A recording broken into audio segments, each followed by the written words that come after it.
16ই December সারা দেশ স্বাধীন হলেও রাজবাড়ী কিন্তু স্বাধীন হয়নি তখনও।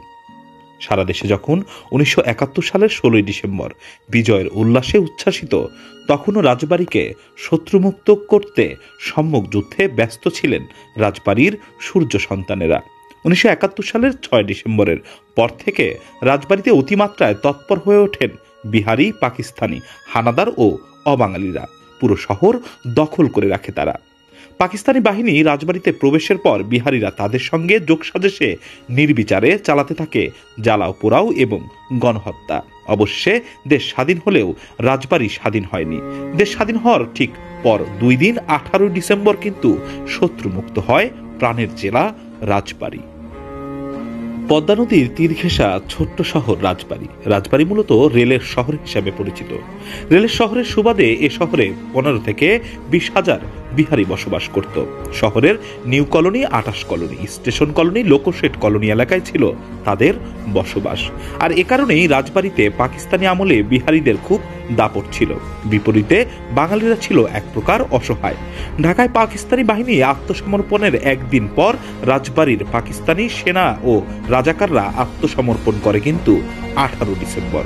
তখন 9 ডিসেম্বর 9 তারিখ শহরের লক্ষ্মীকুল এলাকায় বিহারিদের সঙ্গে মুক্তিযোদ্ধাদের মুখোমুখি সংঘর্ষ হয়। বিহারিদের গুলিতে সেদিন মুক্তিযোদ্ধা রফিক, শফিক ও সাদিক শহীদ হন।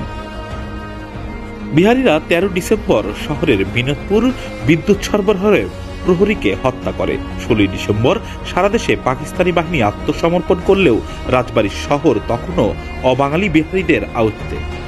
তারা ঘোষণা দেয় সারা দেশ বাংলাদেশ হলেও রাজবাড়ী হয়ে থাকবে পাকিস্তানি। পরদিন 17 ডিসেম্বর জেলার সব অঞ্চল থেকে মুক্তিবাহিনীর বিভিন্ন দল রাজবাড়ীতে এসে যুদ্ধের উদ্দেশ্যে সংগঠিত হতে থাকেন। ইতিমধ্যে শহীদুন্নবী আলম, ইলিয়াস মিয়া, সিরাজ আহমেদ, আবুল হাসেন, বাকাউল, কামুল হাসান লালি, রফিকুল ইসলাম কমান্ডারের নেতৃত্বে মুক্তিযোদ্ধারা চারিদিক থেকে ঘিরে রাখেন। এদের সঙ্গে জেলার পাংশা থেকে জিলুল হাকিম, আব্দুল মতিন, নাসিরুল হক সাবু, আব্দুল মালেক সাচ্চু, আব্দুর রব ও তাদের দল নিয়ে যুদ্ধে যোগদান করেন।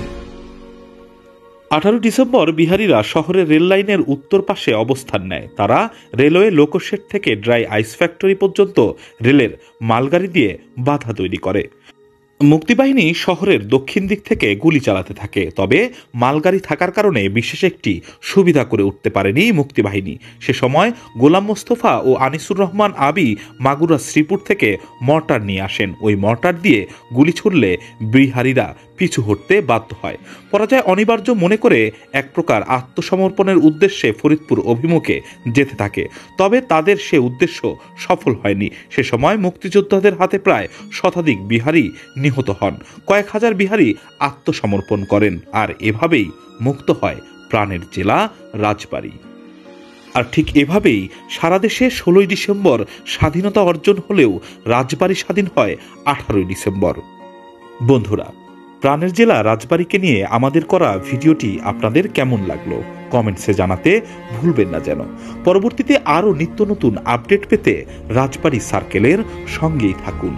রাজবাড়ী সার্কেল, একই সুতোয় গাঁথা প্রাণ।